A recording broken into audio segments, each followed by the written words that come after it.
एक चर्चित लेडी ने, जो कि काफ़ी चर्चित शायर की बेटी हैं, उन्होंने कटाक्ष किया था, एक वाणी बोली थी जिसको समाज को, उस वर्ग, उस महिला के लिए जो जिनके लिए मैंने अपनी वीडियो के ज़रिए से आप लोगों को बताया था कि इन्होंने किस तरह की वाणी का इस्तेमाल किया है। अफसोस तो उनके ऊपर था लेकिन अफसोस दर अफसोस दर अफसोस दर अफसोस मुझे उस पार्टी पर हो रहा है जो ऐसे लोगों को सदस्यता, आवाज़ करने वाली महिलाओं को, उन आवाज़ को, जो शेरनियों की आवाज़ को दबाने के लिए पार्टी में शामिल कर रही है।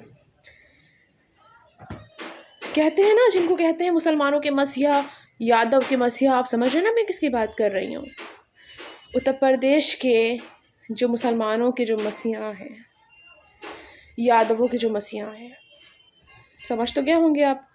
उन्होंने अपनी पार्टी में उनको शामिल किया है, यानी कि उनकी पार्टी के शामिल करने की मानसिकता ये बताती है कि जो उनकी मानसिकता है वही उनकी मानसिकता है, जो उनकी सोच है वही समाजवादी पार्टी की सोच। यानी कि कल को अगर कोई धरना प्रदर्शन या अपनी बात सरकार को मनवाता है तो उसमें शामिल भी अखिलेश यादव ही होंगे। जो इसके खिलाफ बोलेगा उसको उनकी पार्टी की सदस्यता मिल जाएगी। हम लोग कायद कौन है फिर? हमारी आवाज़ को उठाने वाला कौन है? वही एक शख्स बचता है, हमारे बैरिस्टर असदुद्दीन ओवैसी साहब। आप लोग सुधर जाइए, अब तो आप समझ जाइए, अब तो आप लोग वापस आ जाइए कि समाजवादी पार्टी ने और समाजवादियों ने कहीं से भी अपने को दिखा दिया कि हमारे दिल और दिमाग में क्या चीज़ छुपी है, हम कैसे लोगों को पसंद करते हैं। पहले कब्र से जो लोग गलत काम करने वालों को बयान दिया था, उन्होंने अपनी पार्टी में शामिल किया। आज CNRC में आप विरोध करेंगे तो आप अखिलेश यादव के फेवरेट कहलाएंगे। क्या अखिलेश यादव 3 तलाक के लिए खड़े हुए थे?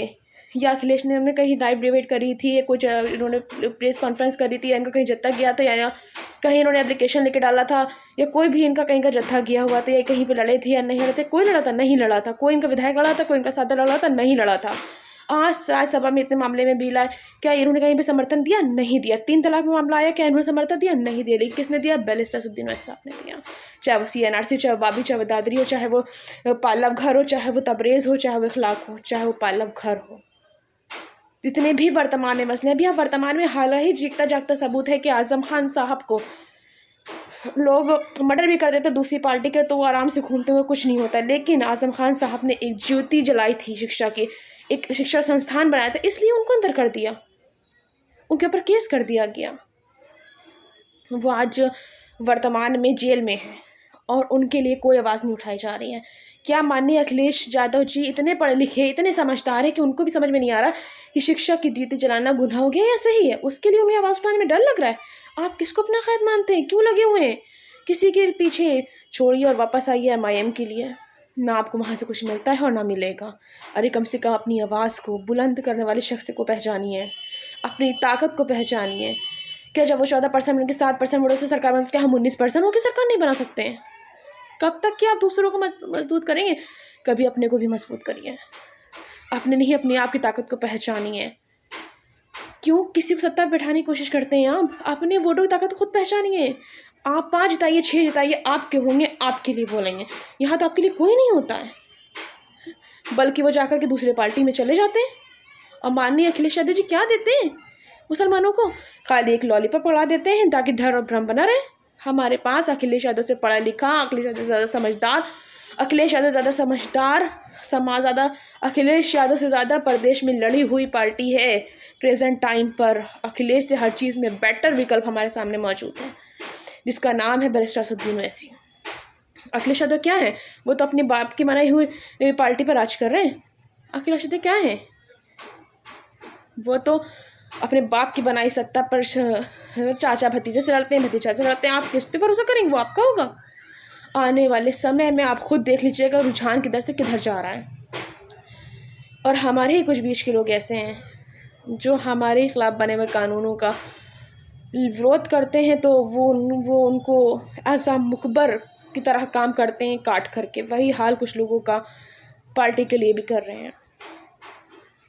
पार्टी को ज्वाइन करके मुसलमानों को बलगलाने और बहकाने का रास्ता अपना रहे। अब मुसलमानों को पद दे करके भी आप देखिएगा, ना घोड़ा दूर है ना मैदान दूर है। आप देखिएगा इस बार भी असदुद्दीन ओवैसी साहब के खौफ से अन्य पार्टी भी कितना टिकट देगी मुसलमानों को। देखिएगा किस तरीके से मुसलमान दौड़ता था टिकट के लिए, उनके पास कोई ऑप्शन नहीं था। अब इनको पता है कि हमारे पास बहुत सारे विकल्प मौजूद हैं, असदुद्दीन ओवैसी का ही विकल्प मौजूद है, इसलिए ये अखिलेश यादव बहुत लोगों को टिकट देंगे बुला बुला के। अभी तो उन्होंने नगर अध्यक्ष बनाना शुरू करा, महामंत्री बनाना शुरू करेंगे, फिर ये प्रदेश में लेना शुरू करेंगे, फिर ये धीमे से ऐसा ही टिकट देंगे जो 50% देने लगे हैं।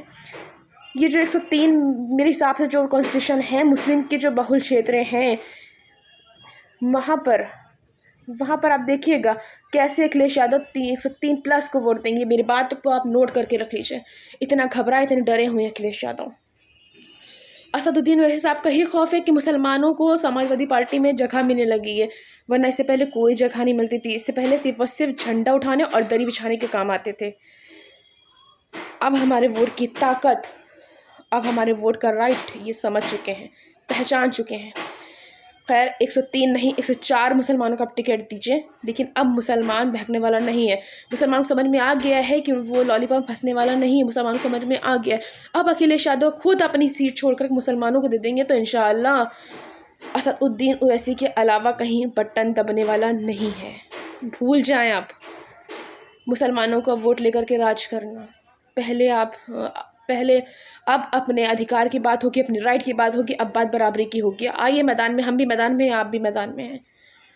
देखते हैं आप किसको बुलाते हैं, एनआरसी के खिलाफ वालों को बुलाते हैं या किसको बुला के देते हैं। आइए मैदान में, न वक्त दूर है, न घोड़ा दूर है, न मैदान दूर है। देख लीजिएगा वक्त किसका। हमारा कॉन्सेप्ट है, पहला हारो, दूसरा हराओ, तीसरे में अपना खुद काबिज हो।